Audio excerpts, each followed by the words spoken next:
দোকানদার, এই যে ব্যাগটা নাও, ফর্দর মধ্যে যা যা আছে ব্যাগের মধ্যে ভরে দাও।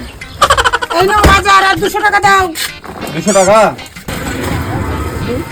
500 টাকা মানে রাস্তায় পড়ে গেছে কোথাও, তো অন্যদিন দিলে হবে? না না, ধার বাকি মাল হবে না, টাকা দাও, মাল নিয়ে যাও। তাহলে রেখে দাও, অন্যদিন এসে টাকা দিয়ে নিয়ে যাব। কি হবে? 200 টাকা দিয়েই দিই, 300 টাকা তো আমার থাকবে, আমারও ভালো সাজা হবে, আমি ভালো মানুষ হয়ে যাবো। ও ভাই, মন খারাপ করে কিছু নাই, তুমি বাজারটা নিয়ে যাও, আমি 200 টাকা দিয়ে দিচ্ছি। ধন্যবাদ দিদি, ধন্যবাদ। এখনো যে এরকম মানুষ আছে ভাবাই যায় না। ধন্যবাদ। ঠিক আছে ভাই, ঠিক আছে। দাও বাজারটা দাও। এই নাও।